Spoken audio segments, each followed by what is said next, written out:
Bonjour, alors aujourd'hui on va parler cariotype. Alors le cariotype, de quoi s'agit-il, hein?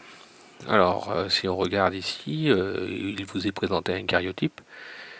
Par définition, on peut considérer qu'il s'agit donc d'une image de chromosomes. En fait ce sont des paires de chromatides. Donc vous avez effectivement deux paires de chromatides ici, la paire 1, la paire 2, la paire 3, etc. Qui sont mises en jeu au cours de la division cellulaire, tout simplement parce que pour obtenir ce cariotype, eh bien, il a fallu bloquer les chromosomes au cours de la division cellulaire pour mettre en évidence ces chromosomes. Alors, ces cariotypes sont basés donc sur une organisation des chromosomes. Alors, parlons un peu d'anatomie du chromosome. Alors, les chromosomes, ici vous avez les deux paires de chromatides. Vous avez un bras court, vous avez un centromère, vous avez un bras long, et puis vous avez donc les deux chromatides sœurs. Alors, qu'observe-t-on? Alors si on regarde un petit peu ici, petit jeu qui consiste à organiser les chromosomes, eh bien la première chose qui saute aux yeux, c'est la taille. On voit bien ici que les chromosomes sont organisés en fonction de leur taille. Donc ici je compare au 10, puis au 3, puis je vais voir par hasard si par rapport au 12 ça va, puis je me rends compte que ça ne colle pas. Donc je le mets avec le 3. Ensuite, on voit que ici on a un chromosome qui ne va ni avec le 10 ni avec le 12, donc bon, il est de taille différente. Donc je vais le mettre à part et puis je vais considérer qu'il s'agit d'un des chromosomes sexuels. Les autres chromosomes, vous voyez, ils trouvent leur place, leur paire, assez facilement. Mais je me rends compte que finalement, entre le 10 et le 12 et le 13, j'aurais pu hésiter. Et en fait, je n'hésite pas. Pourquoi? Parce qu'on pourra remarquer assez aisément que les chromosomes se ressemblent. D'ailleurs, vous pouvez noter qu'il existe des bandes noires et des bandes blanches, et que je vais me servir également de l'organisation de ces bandes pour organiser mon cariotype. Donc, effectivement, les chromosomes, je vais les organiser en fonction de leur taille, mais également de la position des bandes noires et des bandes blanches. Donc, si je zoome ici pour le 12, vous voyez que ça colle parfaitement, tout comme le chromosome 10. C'est pour ça que je n'ai pas hésité longtemps entre le 10 et le 12. En gros, finalement, les chromosomes sont disposés par paire et on les a disposés en fonction de la position du centromère. Alors là, il était difficile de voir les centromères, mais en fait, en réalité, on les dispose en fonction du centromère, de la longueur des bras courts et des bras longs, donc en gros de la longueur du chromosome. Il faut que les chromosomes homologues soient à peu près de taille identique. Et enfin, des bandes claires et des bandes sombres, de façon à ne pas les confondre. Alors ici, qu'observe-t-on? On observe une photographie sur laquelle on voit des animaux. On aurait pu faire la même chose avec des plantes. On voit qu'ici, vous avez pour la bactérie, vous avez un chromosome. Vous avez pour le chat, vous avez 34 chromosomes. Vous avez pour le chimpanzé, vous avez 48 chromosomes, le chien 78, etc. Le papillon 380 chromosomes. Et donc, si on regarde un petit peu, je n'ai pas donné le nombre chez l'homme, mais vous savez que chez l'homme, il y a 23 paires de chromosomes chez l'homme. On en a compté 380 pour le papillon, 39 paires de chromosomes chez le chien et 34 chromosomes pour le chat. Alors vous noterez que, indifféremment, j'ai utilisé un nombre de paires de chromosomes ou tout simplement le nombre de chromosomes total. Les deux se font. Donc chez l'homme, on a 46 chromosomes ou 23 paires de chromosomes.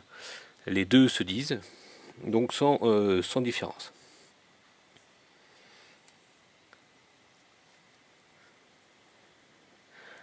Alors, finalement, chaque espèce possède un nombre de chromosomes qui lui est caractéristique. Alors, qu'observe-t-on ici? Alors, on a un cariotype humain, donc des êtres vivants, humains. On voit que chez la femme, vous avez donc nos 23 paires de chromosomes, les 22 paires ici de chromosomes, et puis une paire ici, XX. Et puis chez l'homme, eh bien, on voit que vous avez encore 23 paires de chromosomes, donc tout va bien. Et puis vous avez par contre une paire qui s'appelle XY.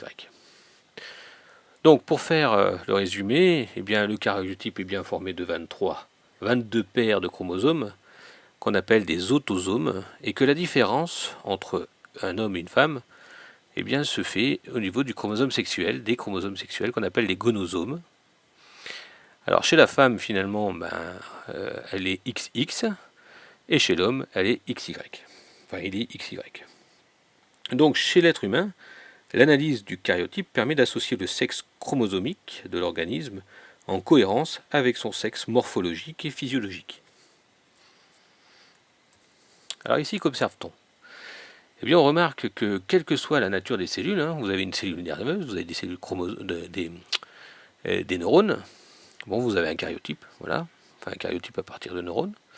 Si on prend des cellules de la bouche, des cellules épithéliales de la bouche, vous retrouvez vos 23 paires de chromosomes.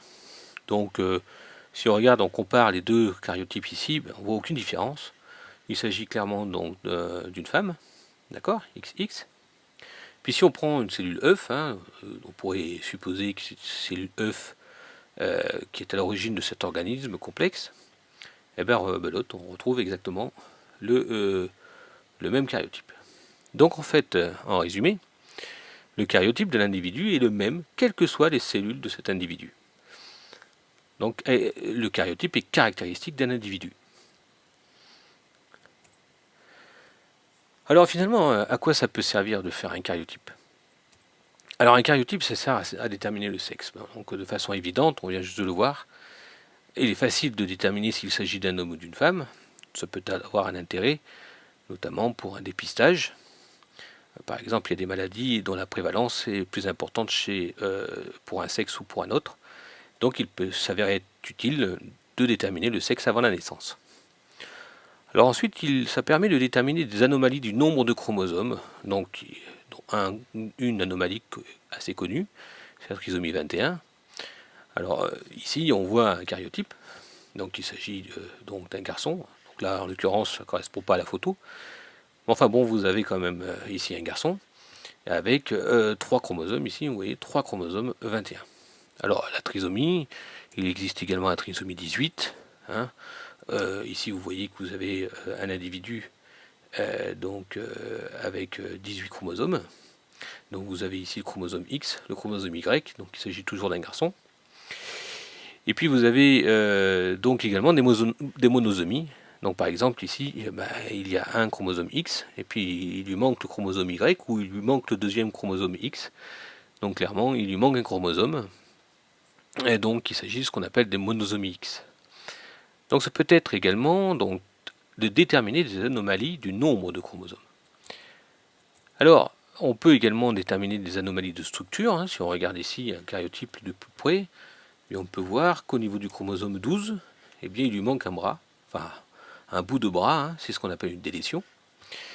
Et puis si on regarde ici un deuxième karyotype, eh bien, on voit que le chromosome 10, eh bien, vous avez un chromosome qui a un bras un peu allongé.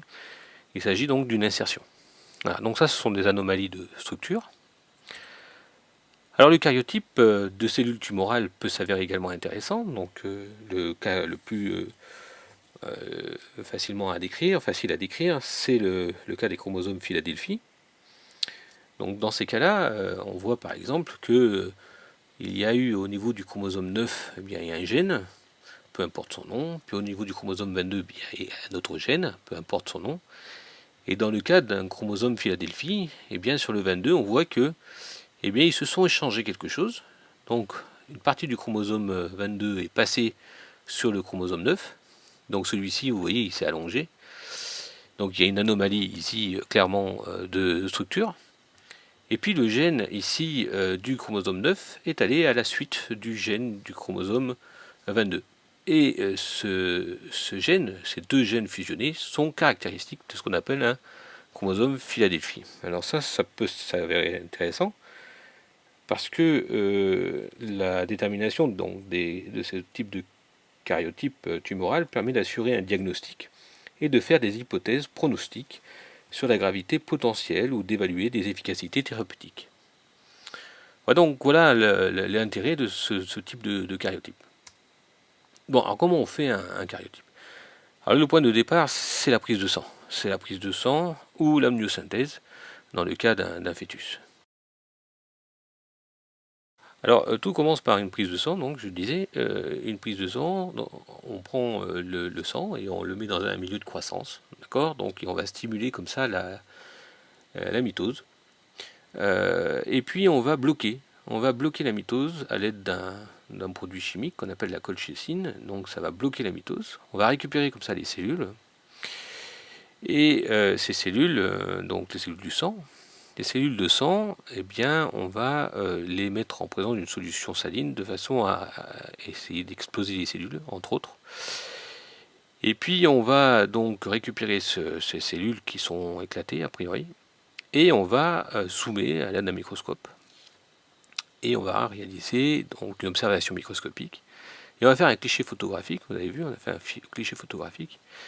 Et puis à l'aide d'un ciseau, d'une paire de ciseaux, eh bien, on va pouvoir réorganiser les chromosomes à l'aide d'une technique, la technique que nous avions donc en fonction de la position des centromères, en fonction de la longueur des bras, en fonction des bandes, et ainsi de suite.